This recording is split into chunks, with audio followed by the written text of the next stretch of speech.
Welcome to English Baba channel. Class 9 English beehive book से एक chapter है काठमांडू। आज हम करेंगे इसके क्वेश्चन आंसर, तो जल्दी से वीडियो को लाइक कर दो।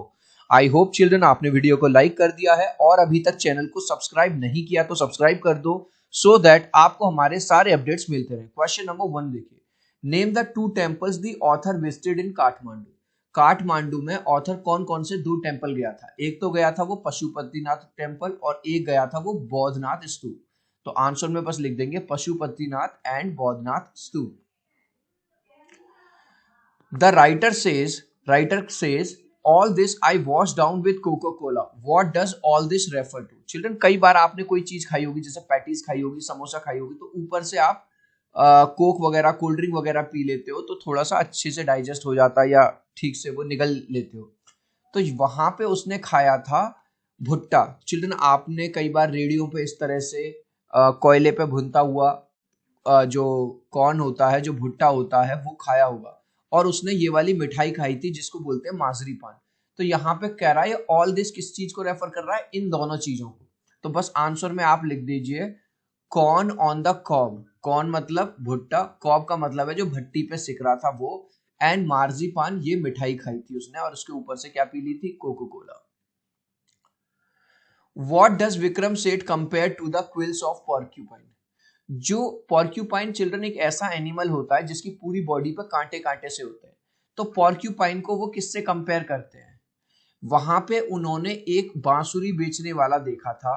उसने एक बांस के ऊपर फ्लूट्स यानी बांसुरियों को इस तरह से अरेंज किया हुआ था कि वो पॉर्क्यूपाइन के कांटे की तरह लग रही थी। तो आंसर में बस क्या लिख देंगे? The flutes on the top of the flute sellers pole. तो पॉर्क्यूपाइन को किससे कंपेयर किया गया है? जो फ्लूट्स वो बेच रहा था on the top of the flute sellers pole. Pole मतलब जो उसके पास जो खंबा सा था उस पे जो फ्लूट लगी हुई थी वो लग रही थी। Name 5 kinds of flutes. Chapter में 5 तरह की बांसुरी बताई गई हैं। एक का नाम है रीडने, the recorder, Japanese shakuhachi, the deep bansuri and the breathy flutes of South America और high pitch Chinese flutes. What differences does the author note between the flute seller and other hawkers? Hawkers कौन होते हैं? जो गली गली जाके या दुकानों पे अपना सामान बेचते हैं, है ना। और फ्लूट सेलर में और दूसरे हॉकर्स में क्या अंतर था? दूसरे जो हॉकर्स थे वो बहुत ज्यादा शोर शराबा कर रहे थे, आ जाओ हमसे ये ले लो, फ्रूट ले लो, हमसे माला ले लो, हमसे प्रसाद ले लो, कैसेट्स ले लो, ये ले लो, है ना। आपने सुना भी होगा। लेकिन जो फ्लूट सेलर है वो किसी भी तरह की शोर शराबा नहीं कर रहा था। वो बेचारा अपनी बांसुरी बजाने में मस्त था। अगर कोई चुपचाप आके उससे बांसुरी लेता था तो वो दे देता था। मतलब वो ये नहीं कह रहा था आओ मेरी बांसुरी ले लो, ये ले लो, इतने की है, कुछ नहीं। तो आंसर लिखेंगे at one side where other hawkers were shouting loud to sell their stuff. एक तरफ तो दूसरे हॉकर बहुत तेज तेज चिल्ला रहे थे अपना सामान बेचने के लिए। At the same time flute seller was काम। जो बांसुरी बेचने वाला था वो बिल्कुल शांत था। And was not making any noise to sell his flute. और अपनी बांसुरियों को बेचने के लिए किसी भी तरह का शोर शराबा वो नहीं कर रहा था। चिल्ड्रन, वीडियो अच्छा लग रहा है, वीडियो से वैल्यू मिल रही है तो यार एक लाइक कर देना। आपके एक लाइक और सब्सक्राइब से बहुत मोटिवेशन मिलता है। 3 तक काउंट करूंगा चिल्ड्रन, प्लीज वीडियो को लाइक कर दो। 1 2 3।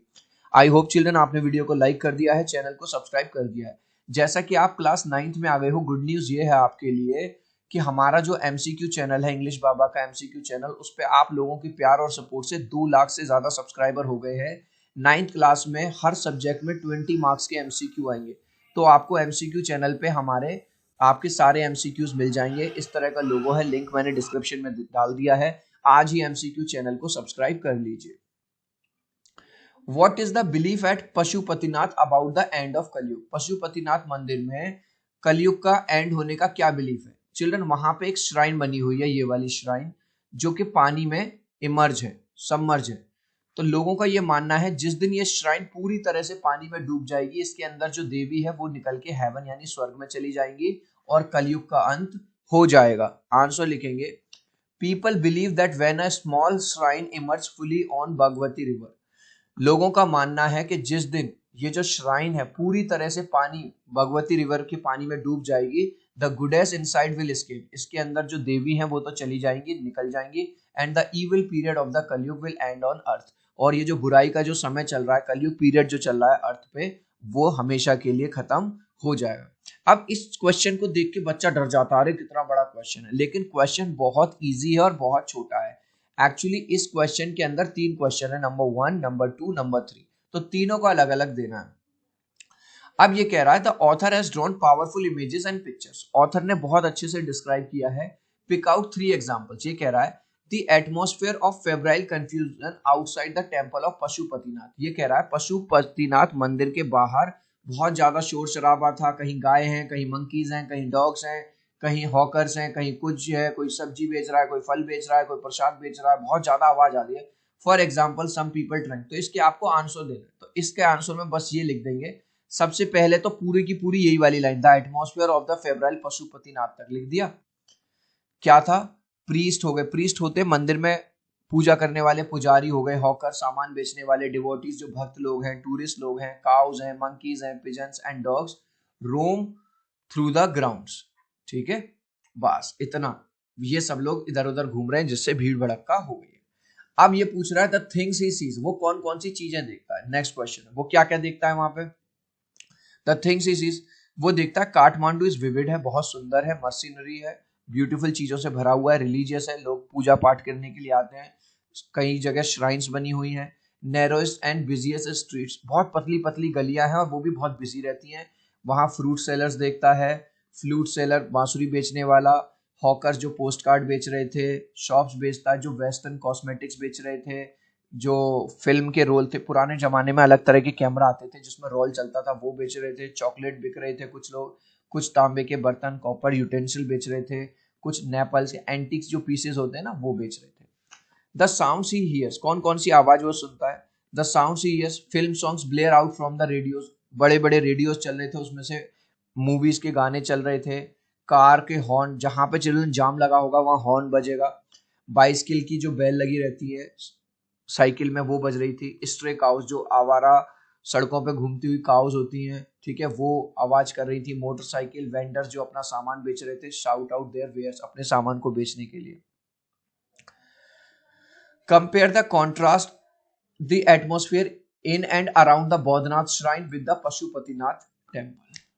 अब ये कह रहा है पशुपतिनाथ टेम्पल का जो एटमॉस्फेयर है उसको आपको बौद्धनाथ श्राइन के साथ कंपेयर करना है। तो पशुपतिनाथ में क्या था, बहुत ज्यादा शोर शराबा था, जो वेंडर्स थे, जो हॉकर्स थे, अपना सामान बेचने के लिए बहुत ज्यादा आवाज कर रहे थे, माला ले लो, प्रसाद ले लो, ये ले लो, फ्रूट ले लो, काउस वगैरह इधर घूम रही थी, मंकीज आपस में लड़ रहे थे, डॉग्स लड़ रहे हैं, ठीक है, इधर उधर घूम रहे हैं, डिवोटीज हैं, कार वाले हॉर्न मार रहे हैं, तो बहुत ज्यादा शोर शराबा। लेकिन पशुपतिनाथ पे, सॉरी, बौद्धनाथ श्राइन पे बिल्कुल शांत, कोई आवाज नहीं, बिल्कुल एकदम पीस। तो इसमें तो आप यही वाली बात लिख दोगे, the author says the atmosphere in Pashupatinath temple was an atmosphere of febrile confusion. मजा आ गया, ये चीज आपने यहाँ पे लिखी थी, देखो अभी, the atmosphere of the febrile confusion outside the temple of, febrile confusion थी मतलब हर जगह। ही सेज दैट, वो क्या कहता है, प्रीस्ट है, हॉकर्स है, डिवोटीज है, टूरिस्ट है, काउज है, monkeys, pigeons and dogs can be seen roaming through the grounds. कहीं पे पुजारी घूम रहे हैं, कहीं हॉकर घूम रहे हैं, कहीं भक्तजन जो पूजा करने आए हैं, टूरिस्ट घूम रहे हैं, काउज घूम रहे हैं, मंकीज घूम रहे हैं, पिजन्स घूम रहे हैं, dogs. There are so many worshippers that people are elbowed aside, इतनी ज्यादा भीड़ हो गई है भक्तों की कि एक दूसरों को कोहनी लग रही है। लेकिन अगर यहाँ की बात करें बौद्धनाथ टेम्पल की, the Boudhanath Buddhist shrine, there is no crowd, कोई खास भीड़ ही नहीं है। This is a safe place of quietness, और यहाँ बहुत ज्यादा चुप्पी है, बहुत ज्यादा शांति है। How does author describe Kathmandu की बिजिएस्ट स्ट्रीट, जो बिजिएस्ट स्ट्रीट है उनको कैसे डिस्क्राइब करता है। पूरी की पूरी यही वाली बात लिख दो, यहां से लेके और यहां तक, देख लो क्या लिख दोगे आप। Kathmandu is vivid, mercenary, religious with small shrines. Vivid है, अभी हमने किया था, याद करो, सेकंड थर्ड लास्ट क्वेश्चन में। बहुत सुंदर है, रिलीजियस है, स्मॉल श्राइन्स है, नैरोएस्ट एंड बिजिएस्ट स्ट्रीट है ना, बहुत पतली पतली, जहां पे फ्रूट सेलर फ्रूट बेच रहे हैं, फ्रूट सेलर बांसुरी बेच रहा है, हॉकर्स हैं पोस्ट कार्ड बेच रहे हैं, शॉप्स हैं जो वेस्टर्न कॉस्मेटिक्स बेच रहे हैं, याद है अभी ये सब आ गया था, फिल्म रोल्स बिक रहे हैं, चॉकलेट बिक रहे हैं, कॉपर यूटेंसिल बिक रहे हैं, और नेपालीज, नेपाल के जो एंटिक्स हैं वो बिक रहे हैं। ये कह रहा है to hear any flute is to be drawn to the commonality of all mankind, what does the author say. देखो इस क्वेश्चन को समझ लेना पहले। ऑथर ये कह रहा है जब भी मैं किसी फ्लूट बांसुरी को बजते हुए देखता हूं तो ये एक कॉमनलिटी है, चाहे भारत में ले लो, चाहे साउथ अफ्रीका में ले लो, फ्लूट की एक आवाज ऐसी है जो हर जगह आपको मिल जाएगी। तो क्यों कहता है वो ऐसा? पूरा क्वेश्चन में से टू हियर से लेके मैनकाइंड तक पहला क्वेश्चन से ही उतार दिया। He says that flute is the most universal and most particular. Universal मतलब जो हर देश में मिले, हर देश में मिलती है और बड़ी पर्टिकुलर है। It is found in every culture, her culture में मिलेगी। He says that flute is like humans, वो कहता है जो फ्लूट है वो इंसान की तरह होती है। कैसे? जैसे इंसान में जब तक सांस चल रही है तब तक वो जिंदा है, ऐसे फ्लूट में होल्स होते हैं। जब तक ऊपर से आप फूंक मारते रहोगे, यानी कि उसमें हवा आती रहेगी, तब तक वो बजेगी, नहीं तो नहीं बजेगी। तो दोनों बिल्कुल सेम है। Just like every human being the motive force is living breath. जैसे इंसान तब तक लिविंग है जब तक उसकी ब्रेथ यानी सांस चलती है। It too needs to pause and breathe before it can go on. और बांसुरी भी ऐसी चीज है, इसमें भी आपको ब्रेथ मारनी पड़ती है, मतलब फूंक मारनी पड़ती है, तब ये बजती है। इस लास्ट क्वेश्चन का आंसर आप मुझे देंगे कमेंट सेक्शन में, देखूंगा कितने बच्चे right answer. Who were fighting outside the Pashupatinath मंदिर के बाहर किन में लड़ाई हो रही थी? 2 आदमियों में, 2 औरतों में, या हॉकर्स में, या 2 मंकीज में? मैंने बताया भी था। आप चाहो तो अपने आंसर में कमेंट में ए बी सी या डी लिख देना, मैं समझ जाऊंगा। आई होप मेरा ये वीडियो आपको बहुत अच्छा लगा होगा। प्लीज वीडियो को लाइक कर देना, चैनल को सब्सक्राइब कर देना। अब हम मिलते हैं अगले वीडियो में। Bye bye.